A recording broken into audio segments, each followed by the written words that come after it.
guys. ल बहिनीहरु बस भाइ बस New day, new vlog. आज चाहिँ हामी साइलुङ जाँदैछौँ। यता चाहिँ दिदीहरू र भाइहरू अनि बहिनी छ। बेस्ट भ्यू चाहिँ हामी मनगाउँ कट्न लागिसक्यो। हेर्न सक्नुहुन्छ यो चाहिँ कालपानीबाट देखिने भ्यू भयो। हामी कालपानी आइपुग्यौँ। फाइनली गाइज अब चाहिँ हामी ग्रेट वालमा चाहिँ गइसक्यौँ। हेर्न सक्नुहुन्छ यो चाहिँ मिनी ग्रेट वालको गेट भयो अनि हामी चाहिँ फाइनली ग्रेट वाल पनि पुग्यौँ अनि त्यहाँनिर हल्का भिडियो सुट पनि गरिदिइहालेँ। भ्यू पनि क्युट देखिरहेको थियो।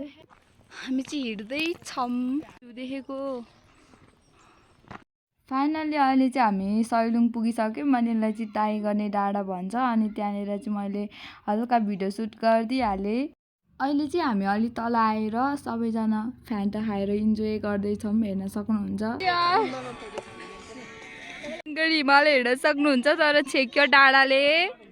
अहिले चाहिँ हामी भीमसेनको दरबार भन्ने ठाउँमा आइपुगेको छौँ। हेर्न सक्नुहुन्छ अनि अहिले चाहिँ सबैजना थाकेर बसिरहेको थियो अनि दिदी पनि थाक्नु भएको थियो अनि हिँड्नै सक्नु भएको थिएन अनि म चाहिँ भिडियो गरिरहेको थिएँ। म चाहिँ एकदम हिँडिरहेको थिएँ अनि त्यही हो के भन्थ्यो मलाई थाहा भएन। अनि अहिले चाहिँ मैले सैलुङको भिडियो गरिरहेँ अनि अहिले चाहिँ हामी खाजा खानको लागि रेडी हुँदै थियौँ अनि म चाहिँ भिडियो सुट गर्नको लागि गएको थिएँ अनि दिदी पनि फोटोसुट गर्नको लागि जानु भएको थियो। अहिले चाहिँ दिदीको फोटोसुट हुँदै थियो अनि त्यहाँबाट चाहिँ कस्तो नाइस भ्यू देखिरहेको थियो अनि मैले चाहिँ भिडियो सुट गरिदिइहालेँ। हेर्न सक्नुहुन्छ आज चाहिँ वेदर पनि कति क्लिन भइरहेको थियो कि त्यो चाहिँ हामी कसैले पनि सोचेको थिएनौँ यस्तो हुन्छ भनेर होइन। अनि त्यति बेला चाहिँ अरू बेला चाहिँ जहिले पनि त्यहाँ चाहिँ धुम्म लागेर बस्थ्यो तर त्यो दिन चाहिँ एकदम क्लिन भएको थियो। हामी जाँदा चाहिँ एकदम राम्रो भएको थियो अनि त्यही हो गाइज मान्छेहरू धेरै हुनुहुन्थ्यो धेरै क्राउड थियो त्यहाँनिर चाहिँ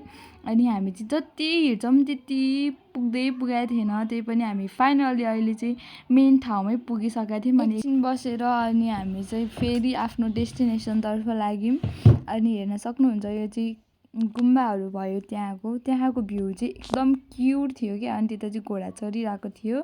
अहिले चाहिँ हामी भ्यू टावर चढेर त्यहाँको भ्यू खिच्दैछौँ अहिले चाहिँ अनि यो चाहिँ बुद्धको मूर्ति भयो हेर्न सक्नुहुन्छ अनि यो चाहिँ भ्यू टावरबाट देखिने भ्यूहरू भयो। हेर्न सक्नुहुन्छ यस्तो क्युट देखिरहेको थियो अनि यो चाहिँ यो पनि भ्यू टावरबाटै देखिने गुम्बा भयो अनि यो चाहिँ अलिक तल पुगेपछि यसलाई चाहिँ के भन्छ मलाई थाहा भएन। त्यही पनि मलाई चाहिँ क्युट लागेर मैले भिडियो गरिहालेँ अनि त्यही हो गाइज एकछिन बस्यौँ अनि हामी चाहिँ एकछिन बसेर रेड बुल खायौँ अनि डान्स गऱ्यौँ। त्यहाँ नजिकै चाहिँ घोडा चढिरहेको थियो अनि भाइहरू चाहिँ इन्जोय गर्दै थियो अनि अलिक तल पुगेपछि चाहिँ झाँक्रीहरू हिँडिरहेको थियो।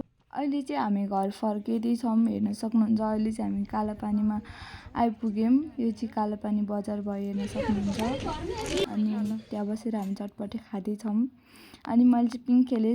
सो गाइज आज चाहिँ भिडियो यति नै। By by.